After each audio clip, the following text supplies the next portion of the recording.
Hey everybody, Eric here with another toy review. Today we'll be looking at the DC Multiverse Godspeed from Mcfarlane Toys. Before we get into the figure, let's take a look at the box. So here at back of the box, you can see that the figure's not in here. It says DC Multiverse Godspeed. More Godspeed on the side, DC Rebirth. You know, that's how he looks in DC Rebirth. And a 3D rendering of the figure. I think it's 3D because there's no wrist joints here. Mcfarlane Toys. Same thing on the bottom, same thing on the side, nothing on top. Let's jump right into the figure. So here we're back with the figure, and first impressions, this thing looks really nice.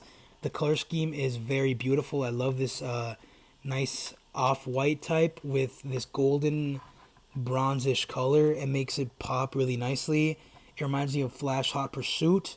I don't, from the Injustice game, by the way. I actually don't know much about this figure or this character apart from he's a Flash villain. And I know he's in the Flash TV show. I think he has the same speed, like the same powers, you know, speedster villain, like Reverse Flash. Really quick 360 here. This figure does some really nice sculpting, and the paint looks awesome.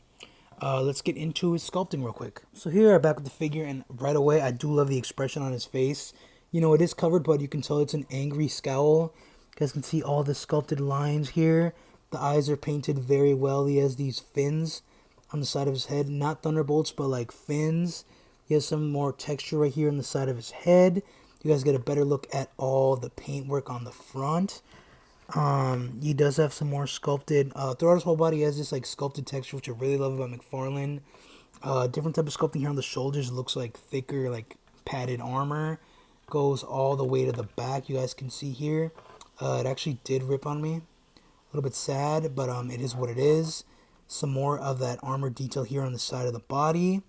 Some more in the thigh. You guys can see here, really nice look at how the paint looks. I'm telling you, it just pops. Going all the way back, you can see some sculpted folds and seam lines. Going down, some more armor. Yeah, that was the sculpting and the paint. Why don't we go into articulation now? So since this figure doesn't have much armor, he's just a very slick looking speedster. He is very nicely articulated. Starting with the head can go up about that high. It can go down that low. It is on a ball joint, so it can go side to side and a full 360, no problem there. Arms do a full 360 on both sides. They go out about that high. Down, we got an upper arm swivel on both sides. Double elbows. Hands do rotate. Hands go back and forward real quick. They do have uniquely sculpted wrist joints. You guys can see here. Very uniquely sculpted and full on gold. And his hands are in a bit of a weird expression there, like running hands, but I don't know. So this one's definitely to run like this. I'm not really sure what this is, like an angry, maybe gripping hand. A gripe I do have is this hand is stuck. It will not rotate here at the wrist, which sucks. I can only stay like this. Apart from that, you know, everything's fine. Chest goes forward about that far. Not too much, but not bad either. Back. We get that side to side movement. We have legs that go forward about that high. Back. Full on splits. Double knees. 360 foot, which is again sculpted really nicely with the flow of the armor. You guys can see there the flow of his suit. Foot goes down, up, ankle pivot, and a really nice toe joint. That was the articulation. Let's jump into accessories. So as with every DC figure, it comes with the usual trademark DC stand.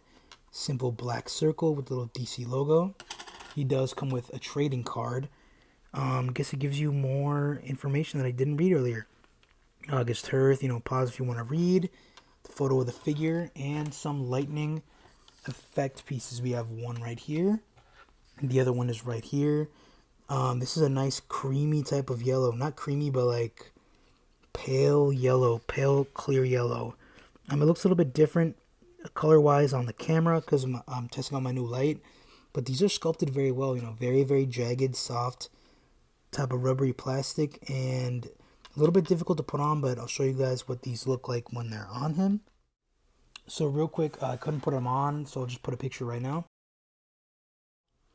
Moving on to my final thoughts, this is not a bad figure. I think it's a very unique design. I think I really like this figure just because of the way it looks, the way it articulates, and the color scheme makes it really pop. The only thing, the gripes I have is one, the hand. is stuck, and I'm pretty sure it's gonna rip if I try it anymore. The shoulders did rip here. You guys can see that. You can see when I do this, they rip down this side. Sorry about the color, guys. It's a new camera I'm testing out. New light, I mean.